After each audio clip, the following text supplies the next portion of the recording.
separated by color. We cannot get rid of our skin color. I think there's blame on both sides. Politics and beliefs. And I have no doubt about it. Racism has always been here. At a time when some feel more divided than ever. They began to follow me, calling me names. Then somebody started yelling, "Lyncher! Lyncher!" With a history of prejudice and racism. Strive for the eternal maintenance of white supremacy. Yeah, I hated it, sure. Yeah, absolutely. Yeah, no question. That can feel like a pressure cooker, reaching a boiling point. I'm a bigot, that I'm racist, and that I'm self-loathing, that I'm a sellout. Bay Area people talk candidly about the lines that divide us. You know, he kept saying it's not fair, that's not fair. And I was like, you're right, it's not. And the bridges that can unite us. Here we are again. Is this a dream? Is it deja vu? This is Barriers and Bridges, Race in the Bay Area. I'm Gassia Mikhaelian. And I'm Dave Clark. Over the next hour, we're going to crisscross the region, bringing you stories of race, culture, conflict, and connection. Although these stories really just begin to scratch the surface of the vast diversity of experiences, we hope it's the start of a conversation about who we are, where we've been, and where we're going. A chance to tell stories from people who call the Bay Area home. Over the past 3 decades, the racial makeup of the Bay Area has ebbed and flowed, fluctuating with changes in industry, housing, and immigration. In 1980, nearly 70% of the people in the 9 Bay Area counties were white, with African American, Asian, and Hispanic populations making up about 10% each. Over the last few decades, though, those numbers have shifted dramatically, but people who identify as white still make up the biggest segment of the population.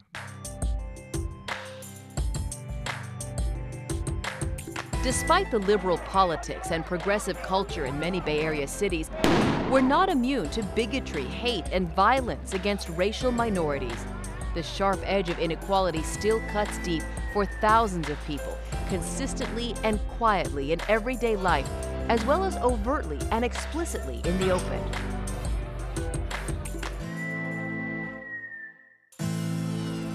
This chilling video showing KKK members marching through downtown Richmond in 1924, these images are not just found in the distant past.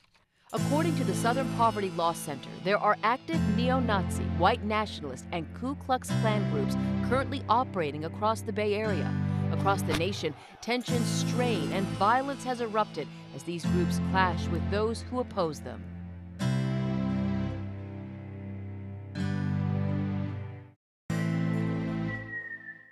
You've heard of the talk, parents telling their children about the birds and the bees. But some families of color have a different kind of talk, one that for the Waltons came after a traffic stop several years ago on New Year's Day. How old? I don't know, they were young. Trevor was like, Was Trevor? He was in a car seat. Trevor is now 9.5, but Alex and Dwayne Walton remember like it was yesterday the incident with a police officer that sparked a conversation that's still going on. He asked for his license and registration, and the kids were starting to kind of get worked up. And then it took a really long time. Like, I'm getting fuming at this point, and he keeps telling me, calm down, you can't say anything, because if you say anything that gets them worked up, then it's gonna be all bad. I'm getting more and more impatient because they're taking so long. And they come back over and finally seem kind of surprised. They're like, oh, like there's nothing on you. So we're gonna let you go. You see us with our family in a hybrid with UCLA license plates. And then that my kids are concerned, and the way that you address them, and then you come back surprised that my husband doesn't have any priors or a record or anything. Like, what is that? That night, Alex and Dwayne knew the time had come to have the talk with their boys. A talk about how to interact with police if, or as they told their sons, when they're stopped by law enforcement. Things like using polite language, never showing frustration, and not making any sudden moves so as not to escalate a situation. They told them society, and in some cases specifically police, may see them as a threat because of the color of their skin. But it was hard. because they're our babies. Like, they should be able to be 9 or 10 and play and not have to worry about this type of stuff at that age. Like, these should be adult problems. We just want you to be respectful, provide, the information as asked, and then let us know, and then we'll work through all the other details later on. Even if that means not standing up for their rights?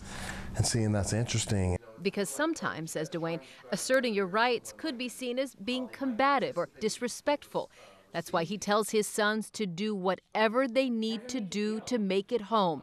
And he and Alex will take it from there. Have you had interactions with police officers? Yes. Tell me about that. It's scary, and I was prepared because of the talks I've had with my parents. Justin was just 12 years old when he was stopped walking to a basketball court with friends. Yeah. Do you think your measured tone and your polite responses worked? Yeah, because I was just straightforward with them. We were just going to the park. That was the only interaction we had, and they just rolled off after. As the twins grow up, Justin and Jordan, now 15 and a half, they're facing new challenges. He just shot his arm off. We got pulled over on Larpener. Told him not to reach for it. Images such as these of the immediate aftermath of the police encounter that led to the fatal shooting of Philando Castile spark new conversations. And I was like, don't take your hands off the steering wheel. When they ask for your driver's license, it's most likely going to be in your pocket. You need to tell the officer, I need to get my driver's license from my pocket. May I do that right now? I've told my parents that I don't want to drive at all because you would be put into an uncomfortable situation, and I just don't want that happening to me, really. Most kids can't wait to get their driver's license. True. Yeah. I'm a mixed feeling about it. Alex and Dwayne say they try not to put the weight of the world on their son's shoulders, but say these talks are about survival. Better that they hear about discrimination and racial bias from them so the boys know what they're facing and how to handle themselves when mom and dad are not around. They tell their boys that they come from greatness, to be proud and hold their heads high, while warning that that pride could be misconstrued and a simple interaction could take a daunting turn. And it's this whole word of respect, which hurts for me to have to say, oh, you need to be respectful, you need to be respectful, because I know that they're not always going to be respectful to you. But you're just going to have to swallow that, scrap that, come home. If you feel like your rights were violated, then let us take it from there.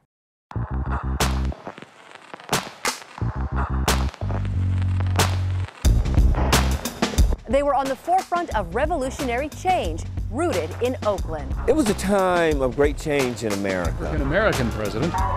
It was a time of civil rights upheaval. It was a time of people saying enough is enough. A founding member of the Black Panthers reflects on the party's legacy and sees parallels between the 60s and today. Here we are again. Is this a dream? Is it deja vu? And up next. We cannot get rid of this. We cannot get rid of our skin color, and that makes us a target. More than 500,000 Latinos call the Bay Area home, but some say they feel as though they're not welcome anymore.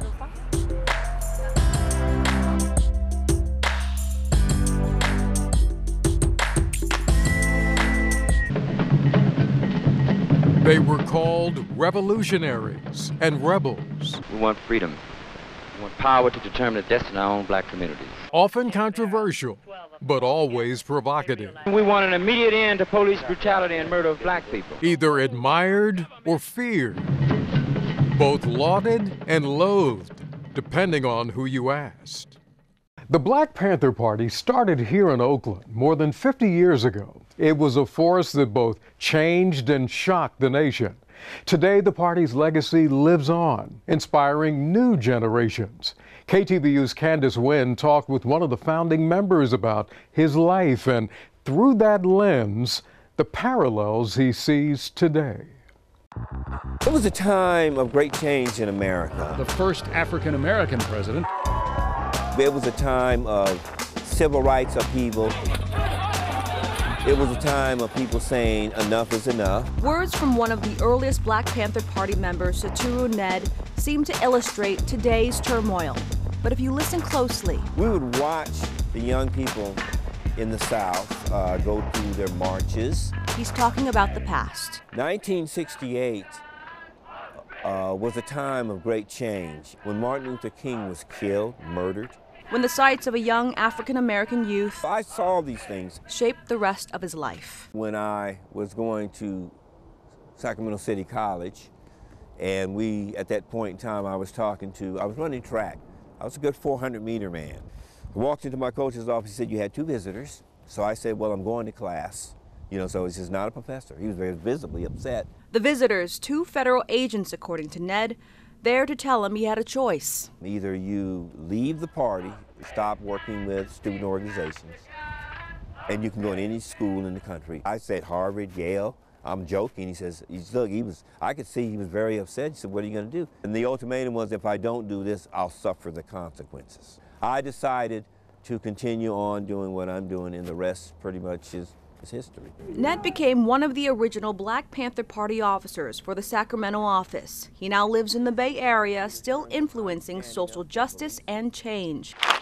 He says today's acts of protest and civil disobedience echo those of the 60s. Marshawn is a true, no fear, young man from Oakland. As we say, I'm from Oakland, the town. It is his attitude in terms of I'm standing up for a belief system. Well, this started from the foundation of the party standing up for what's right. For those disenfranchised and angry today, Ned has a message for them of unity and strength. We're telling them it's going to be okay. We've seen this before, and there are ways to change it. And if the present can take a page out of the history of the past, he says. Here we are again. Is this a dream? Is it deja vu?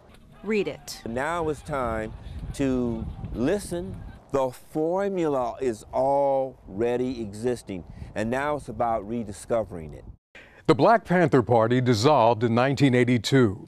A modern separatist group calling itself the New Black Panther Party formed 7 years later. It has been categorized by the Southern Poverty Law Center as a hate group and has been condemned by the original Panther Party. I'm not fighting it. If I'm going to get pulled over and ICE is going to be waiting for me. But we have some bad hombres here, and we're going to get them out. Racism goes beyond Donald Trump. The reality is racism has always been here. From bad hombres to border walls, even deportation crackdowns, the political issues that took center stage across the nation these past few years hit the heart of many Latino communities. Everyday people who feel like their culture means they're walking around with a target on their backs spoke frankly with KTVU's Candace Wynn about parenting, politics, and what it's like living as Latinos in the Bay Area. A little soft. At more than 1.5 million people, the Latino population in the Bay Area is one of the largest across the country, making communities like Fruitvale rich in character and history, and now in insecurities, many say, in what's become a volatile political landscape. And racism is something that is coming way back. We cannot get rid of our skin color, and that makes us a target. People are scared. If I'm going to get pulled over and ICE is going to be waiting for me. Rosa Espinoza is a mother and an East Bay business owner. Jose Ortiz, an active community member. I've been here 40 years. Noel Gallo, the district city council member, and Ana Pena, still in college, an activist for immigrant rights. All here at a neighborhood auto shop to talk about what it's like to be Latino in the Bay Area. What came to my mind is all this insecurity that we have with all this racism that we hear coming through the president. When President Trump was elected, how did business change? People's afraid, just like I would be afraid if I know that I'm not legal here and I know that any little problem like racism is going to cause me problems. How much has your business been affected because of that? It's been affected 50%. When the presidential election was over, I was by myself. I was away from home at a place that's really conservative. At UC Riverside, Ana Pena says being outspoken made her a target. I was a victim of cyberbullying because of me posting this thing supporting the immigrant community. I got direct messages from people that were attacking my community and telling me that immigrants don't really contribute anything to this country, that we don't even pay taxes. Gallo says despite the current fears of deportations, I think that we need to stay unified, and but we gotta, don't get caught up in all the fears, because then we set ourselves back. We have been a sanctuary city for the last 15 years. These are your civil rights in this country, the United States of America, that you don't have to open up your door, that you don't have to respond to a stranger, and most of all, they cannot touch your children. If you're going to talk about racism, this country, it's been before Donald Trump. But the reality of what has happened now is that the door has been open for you to be out front in terms of singling people out like ourselves. And for families like Rosa's, it's a painful truth that hits close to home for her and her children. Did you ever have any conversations about being Latino and how to navigate the world? I had a conversation with my boy, and it wasn't a pleasant conversation that he had, because there was a lot of anger inside of him due to racism.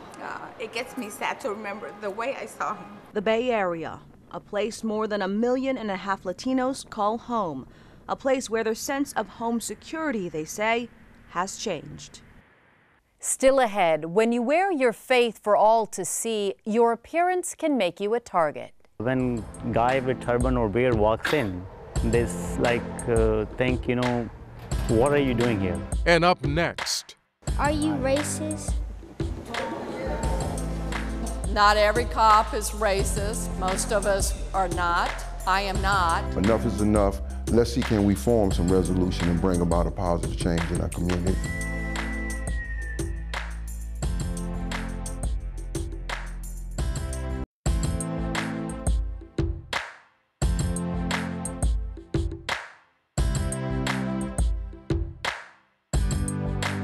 One of the most incendiary topics at the forefront of the racial equality debate is the relationship between the African American community and law enforcement. Over the past 10 months, KTVU's Paul Chambers has been hosting town hall meetings where both sides can come together and have a frank conversation, working towards closing the gap and building trust. With the biggest crowd to date, people from East Bay neighborhoods confronted political and law enforcement leaders directly with tough questions about race, power, and the police. The barbershop forums came about because of the vision of 3 men, 2 law enforcement officers and a community organizer. And through organizing, I was so angry at the police. And I just, I wasn't feeling it. But then I met Bobby Hookfin and Mike Carroll. We needed to relationship build. And we started at the barbershop forums because it was a small forum. We wanted to build our base. We also want to make sure that we're focused on a solution and not just come here and point fingers at each other, but what can we do together so that we can make our communities better? Since November of last year, the discussions have grown from a small barbershop in San Leandro to this, the 7th and largest forum yet. I want to welcome you all once again. Thank you so much for joining us. This is a huge crowd. In July, more than 200 people showed up at Cypress Mandela Training Center in East Oakland. For the first time as a group, those making decisions were put in the hot seat, directly answering the tough questions from the public. One of the most emotional topics, officer-involved shootings. There is a paradigm shift going on in law enforcement about just because you could, i.e. legally meet a threshold for the use of force, doesn't mean you should. Do they have a drug testing for these drug officers who do the shootings? If there's a reason to test them, we test them. One man whose son was shot and killed by police, questioned. Why do you claim that these investigations are done independently when they're actually done side by side? They will observe or participate in the statement taken by the officers who were involved in the shooting. But after that, there's no side by side. My issue isn't how the investigation took place. The issue that I'm concerned about is why did the shooting take place in the first place? Because that is the issue. As the conversations continued, one question stood out when a little boy from Oakland asked members of the panel, "Are you racist?" Not every cop is racist. Most of us are not. I am not. The topic of race has come up in all of the forums. Some say a lack of diversity on the force reflects in a negative action towards communities of color. How many of your police officers reside in the cities that you are representatives of? 25% of our department lives between 0 and 10 miles of in San Leandro. In Richmond proper, about 25%, about a quarter of our officers live in Richmond. What are you doing for your actual recruiting efforts in the community? I want to recruit in non-traditional arenas. I want people who come from different backgrounds and think differently to join our department. We have a pipeline to justice, and so every summer we have about 20 college kids who come and work in different parts of the DA office that we're recruiting from our county. The common thread in all of the barbershop forums is community, because law enforcement officers stress they can't do their job without you. So community policing is important, and it includes officers on the ground regularly, knowing the names of neighbors, and truly partnering with the residents you serve. When we have this community buy-in, we get better results because you feel like you have a say-so in what we're trying to do. We need to meet the community. We need to talk to the community about their needs and about their concerns and about their struggles. What we're doing at the San Leandro Police Department is really trying to target the youth of our community, specifically those at the high schools. I'm San Leandro born and bred, so I really try to make an effort to reach out. I commend you for what you're doing at schools, but that doesn't mean when I walk home and I see your car, my heart doesn't race. With the 7th barbershop discussion in the books, we revisited some of the people who've attended and taken part in past forums. We've done 7 of these. Have you learned anything on the way? The community care. The community will support law enforcement if law enforcement is legitimate and we show transparency. I think just the authentic conversations help the community see that we are legitimate in regards to what we're trying to accomplish. What do you think people are getting from this? Do you think it's working? Do you think this is exactly what this community needs in the community of the Bay Area? I think it's exactly what it needs. I think the more dialogue we can have from the community with police leaders, community leaders is extremely important. We are officers who actually care about our community, and it's not us against them. The monthly barbershop conversations will continue working towards a better understanding between citizens and law enforcement. Enough is enough. Let's see, can we form some resolution and bring about a positive change in our community? So I think being vocal in that and being seen in that is good for the community. By building bridges and trust, one conversation at a time. Still ahead, there are lessons to be learned from the words left behind. When they look at those beds, they see the place where their mother or their grandmother stayed and what that family member went through. Remembering American dreams shattered just off our shores. Plus, an artist with the heart of an activist, capturing another one of history's great injustices. And they show families being removed from their homes with all their belongings piled up on front of their steps, waiting around for the buses to come and be loaded on the buses to be taken to the relocation camps.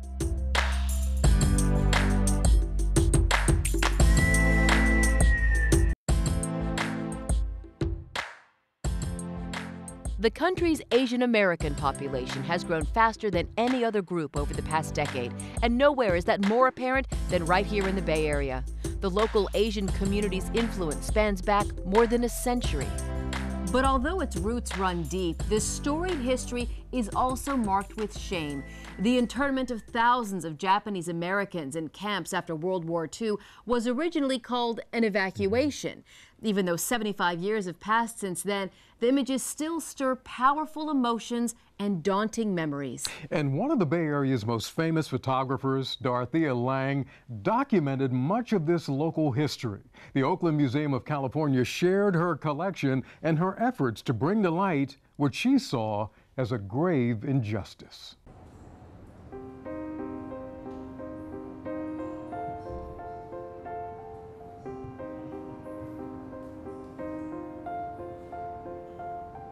Yeah, people are often surprised that Oakland Museum of California holds the Dorothea Lange archive and collection because she's really an internationally known photographer.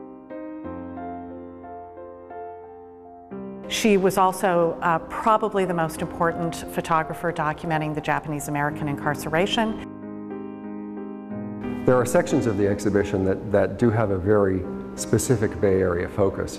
One of those are the photographs she took of the Japanese American internment, the forced relocation, evacuation as it was called, of 120,000 Americans of Japanese descent from the west coast of America into basically prison camps. And she was hired by the federal government to record that, and a lot of those photographs, hired by the War Department as it was then in those days, to document that process. And a lot of that work is done right here in San Francisco and in Oakland. Some of the most famous photographs that we know that captured the history of that event were taken right here in the Bay Area. Japanese American families being removed from their homes with all their belongings piled up on the front of their steps, waiting around for the buses to come and be loaded on the buses to be taken to the relocation camps, and then finally being loaded on the bus.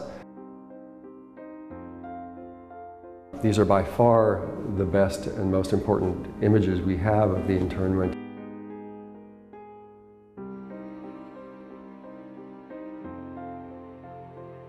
That's a Japanese-owned grocery store at 9th and Franklin here in Oakland. One of the signature images of the exhibition is the Pledge of Allegiance at Raphael Weil Elementary School. It's a young class of kids reciting the Pledge of Allegiance just 2 weeks before a number of them were sent away to the camps. And that's an elementary school in San Francisco. This is one of her photographs taken at one of the relocation centers as opposed to the internment camps. Mm-hmm. The relocation centers were temporary housing. As you see, the children have these tags. Each family was assigned a number. The patriarch would be 0.1, the mother 0.2, and then all the children 3, 4, 5, 6, and so on. It's interesting, when Lang photographed the internment of Japanese Americans, it's really the only instance in her career where she was overwhelmed by what she was witnessing to the point that she basically had a nervous breakdown. She knew that this was a great injustice.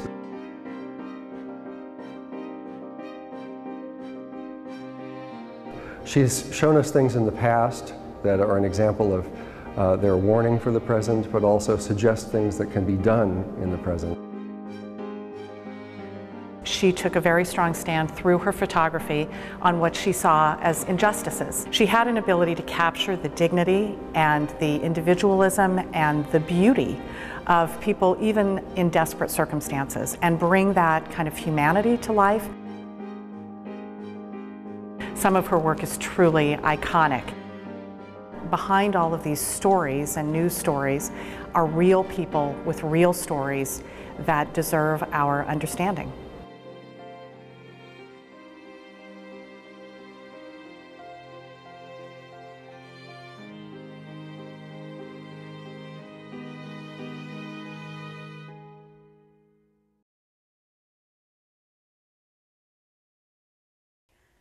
We have a slideshow with more images of Dorothea Lang's work at KTVU.com. We've also posted a link to the Oakland Museum of California, where you can see a display of Lang's photography.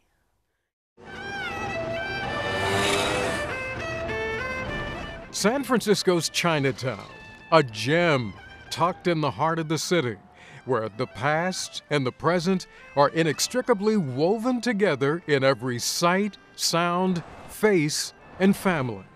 But for many families, their story begins just offshore at Angel Island. The immigration station was supposed to be the gateway to the American dream. But for decades, its barracks served as a detention center primarily for Chinese immigrants, systemically kept out of the country. KTVU's Claudine Wong takes a closer look at that history. Between 1910 and 1940, hundreds of thousands would come to these shores. Most were from China. 84-year-old Hak Jong made that journey when he was just a boy. I came in summer of 1940, 10 years old, by myself. Took about 30 days to sail from Hong Kong to Angel Island. Zhong is recovering from a recent fall, but still took time to tell us his family's Angel Island story. My grandfather want better life for us, for myself and my brother. I just stayed there, waited until interrogated. How long did that take? Do you remember? Yeah, the whole 2 months. Those who stayed here with the barbed wire and fenced-off yards knew exactly what was happening.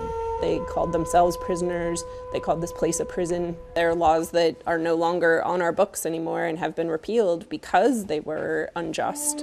And when we look back at that time period, it's with regret. Regret for a story that is rarely told. This place was built to help enforce the Chinese exclusion laws. Their purpose here was to deal with what they called the Chinese problem. So this was a way to hold on to people, be able to question them while their immigration status was being determined. The Chinese Exclusion Act of 1882 had implications that stretched to the mid-1900s. Exclusion laws were meant to keep out Chinese laborers, but become so restrictive that it really comes down to this maybe 5 or 6 exemptions to them. And so everyone's trying to shoehorn their way into one of those categories so that they would be allowed to immigrate. When the 1906 earthquake and fire destroyed many records, the Chinese community saw an opportunity. False families were created so more people could find a way in. So they're trying to come in as students and teachers, merchants and children of citizens. And so because the laws are so restrictive, people start claiming to be in those groups when they're not. And we call these people paper sons and paper daughters. That's why 10-year-old Hop Jong came in with papers saying he was 8. His brother came in months earlier as his cousin. His mother entered the U.S. as his step-grandmother.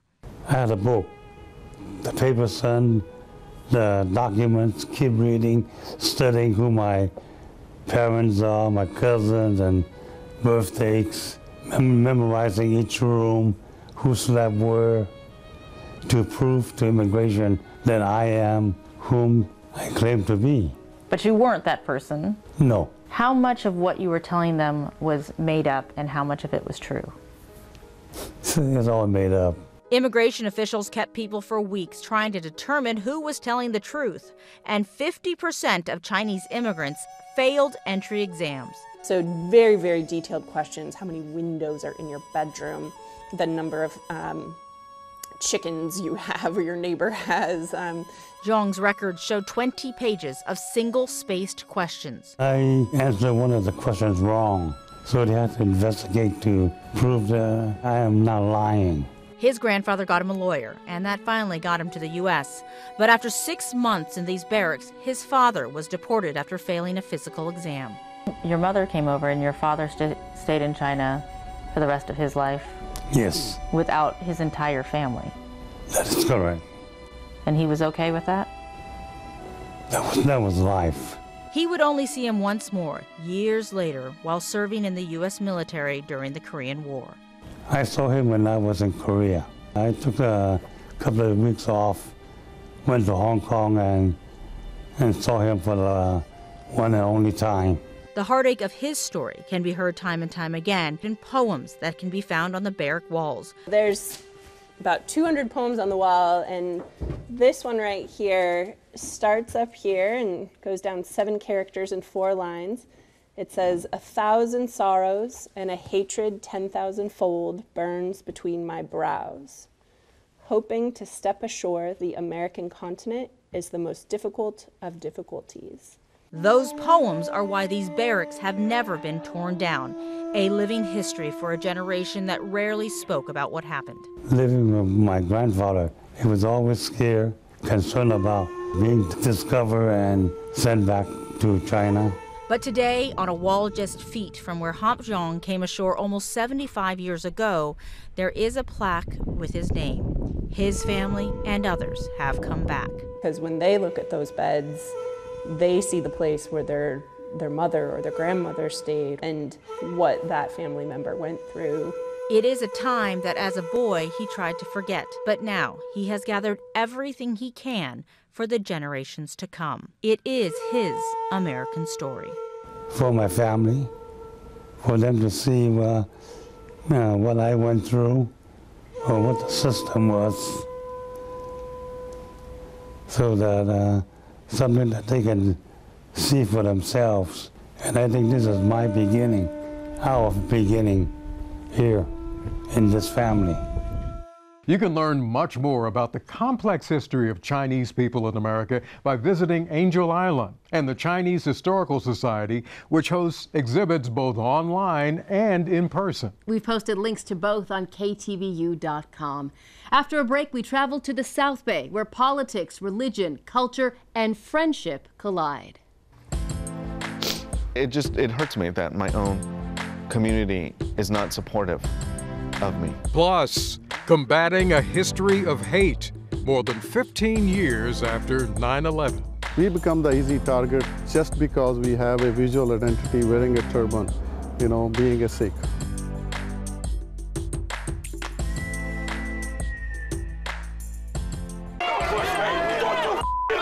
You may remember these scenes. Protests descended into chaos when then candidate Donald Trump visited San Jose. Protesters carrying Mexican flags filled the streets, angry at Trump's policies, language, and attacks. But that political divide doesn't always break exactly where you might expect. A Latino man who was at the violent protest that day told us he's also faced prejudice and bigotry. But he says because of his politics, it's actually coming from within his own community.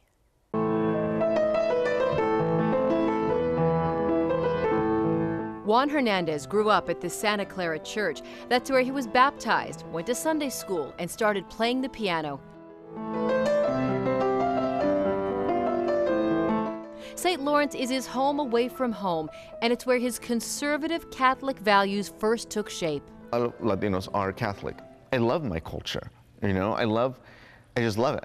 As a Latino, as a gay man, he says he'd never experienced prejudice. I feel like that there isn't racism in the Bay Area. Until he came out in support of Donald Trump. But he says the backlash isn't coming from strangers, but from his own community. I get pigeonholed into what I should believe. I'm a bigot, that I'm racist, and that I'm self-loathing, that I'm a sellout. Because he's brown, many Latinos say he shouldn't support this president and that he should side with refugees and immigrants. Juan says he cares, but thinks people should immigrate legally. I do not like at all, seeing families torn apart, like when someone gets deported. People think that the Latino community thinks that my heart doesn't bleed at all. And it's like, my heart does bleed. He says he was even attacked by fellow Latinos when then candidate Trump visited San Jose. I saw he was holding a Mexican flag, and he didn't say anything to me about it, but he gave the Mexican flag to one of his buddies, and then he and his friends came and attacked my friend and I.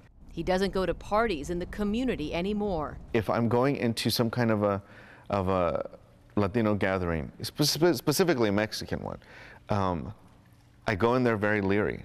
Even worse, some people simply stop talking to him. He and his mother, a Democrat, have agreed to disagree. But he says some of his friends simply cut him off. I need a second. I feel really, it hurts me that my own community is not supportive of me.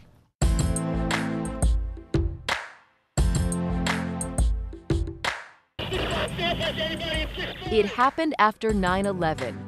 It happened after San Bernardino. And many worry it may happen again. Muslims across the country suffer a wave of Islamophobia just about every time a terror group strikes. And feeling unwanted in America has only amplified since the election of Donald Trump. The Bay Area is home to one of the largest populations of Muslims in the United States, reaching almost 250,000 people. And for many, blending in is not always possible. One young South Bay woman used to be angry about and also ashamed of her head covering. Now she simply wants to educate people about why she wears her hijab. I think it might appear to be accepting, but it also might appear to be it contains hidden racism. A lot of hate. There's a lot of hate, yeah, and it makes me nervous. Dua Abdel Rahman knows things could be worse. Overall, the Bay Area is inclusive and diverse. I do feel lucky for living in this area, but I also feel like there's still racism occurring, just not as much as other places. But she says the left-leaning bubble is also far from utopia. Intolerance exists here too, and it sometimes comes in subtle forms. Most of the time I'll just get stares, like up and down stairs, or people like mugging me like, why are you here? Other times, she says, the bigotry is more overt. I think I was 6 years old maybe. It was fresh out of after September 11. I wasn't wearing the hijab permanently yet, but that day I wanted to practice it, and I was so hyped to start wearing it eventually in my life because my mom always made it seem like it was the easiest thing to do. I considered it like her cape, like she's a superhero. But at the time, I decided to wear it to practice it, and a woman who looked old, like in the 90s, 80s, she attempted to tug it off and rip it off of me, and I obviously froze there in shock, and she kept yelling at me to go back home. Dua says the atmosphere got worse for the Muslim community after the election.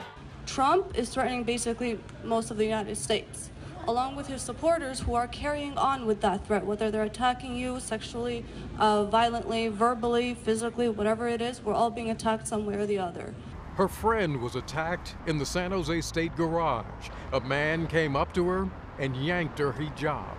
Right after Trump won, literally less than 24 hours, she was going into the parking lot over here at West Garage at San Jose State, and someone tried to pull off her scarf. They sort of choked her instead of coming off. She was a little traumatized. Some are quick to blame Muslims for terror attacks. If an attack were to happen around the world, doesn't matter where, I mean, except in the Middle East, but let's say in France, here I'd feel a little bit of the heat, like your people did this in France and killed this many people, you know?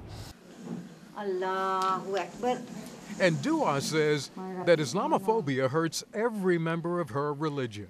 But now that I grew up, I realized that I don't need to apologize. I need people to understand that, let's say, groups like ISIS are definitely not representing my religion. As a girl born in Egypt, she used to feel shame. When I was younger, I always tended to apologize for these attacks, like, I'm sorry these people died, and I felt guilty. But not anymore. She's out in the world and on campus trying to educate people about who she is and why she wears the hijab.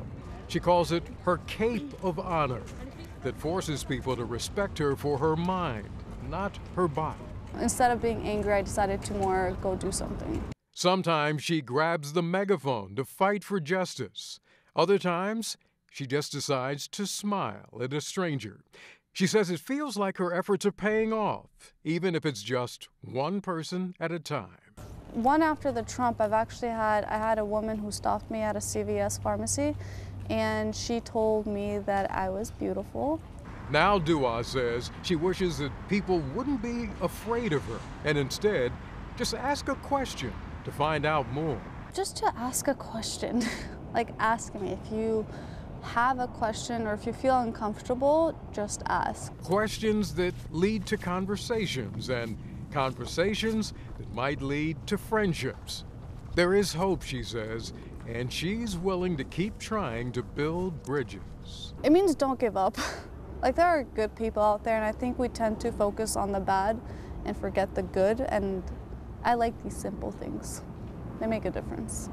Across the Bay Area, Sikhs say they're no strangers to being singled out because of their appearance. Many told us they still feel the occasional raised eyebrow, but for the most part, they say they feel accepted. That's mostly because a group of Sikhs launched a campaign after 9/11 to lessen confusion about who they are, what they believe, and why they wear their turbans. On many levels, Fremont is home away from home for many Sikhs living in America. They're free to play in the park, free to worship in their Gurdwara or House of God, and free to wear their articles of faith, the kara, the kirpan, the turban. I feel great This is a great country and a lot of opportunities. I met some nice people here too in Bay Area, you know, really people who working towards like real brotherhood. But sometimes you feel that you are from somewhere else. You don't belong here. But Sikhs have been coming here from India since the 1900s. They come to pursue careers such as being doctors and engineers. They also drive trucks and taxis. Still, it's not always easy. When a guy with turban or beard walks in, people feel a little uncomfortable. They think, you know, what are you doing here? But to religious Sikhs, what sets them apart is what defines them. Turban means that if anything happening bad around me, if anyone is you know, in trouble, this is a sign they can come to me for help, and I can run and hide. Hardeep Singh tried to hide when he first came here. When I came here, I came as clean shaved. I cut my hair, clean shave myself, because I thought I'm going to a different community, so I don't want to be extra burden on me, so I just cut my hair. So when I came here, when I see there's no discrimination in community that much, so I just came back to my original identity. After 9/11, things got worse. Many people confused Sikhs for Muslims. Their turbans became targets of hate. Their culture became demonized. We become the easy target just because we have a visual identity wearing a turban, you know, being a Sikh. When he was a boy, Jujar Singh felt some of that backlash. When I first started school, when I was like a kid, like in probably elementary school, it was, yeah, I would get teased like, oh, what's that on your head? Or, you know, like, that looks like a towel. So he and others set out to change perceptions. With his parents and community, he helped create International Turban Day, teaching others how to tie turbans, hoping that their outreach would make people less scared, less bigoted. Slowly, people started knowing who we are. I feel like that's because of Sikh Turban Day. They now feel that their outreach worked. We have a big event in Yuba City, and I feel like that, even like my friends that were not Sikh would talk about it because they would see it on Facebook, or, you know, I would share it. I feel like it's getting better. Mending connections and building new bridges. Still ahead, how you can continue the conversation and learn more about the stories you've seen in the past hour. We'll be right back.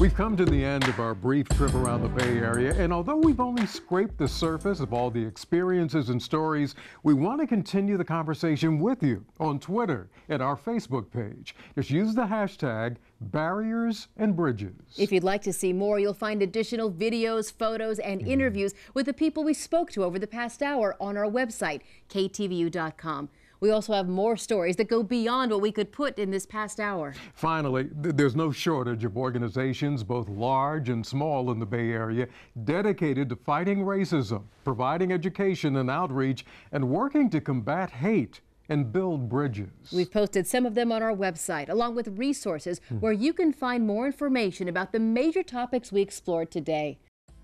Thank you for watching Barriers and Bridges, Race in the Bay Area. We'll see you on air and online.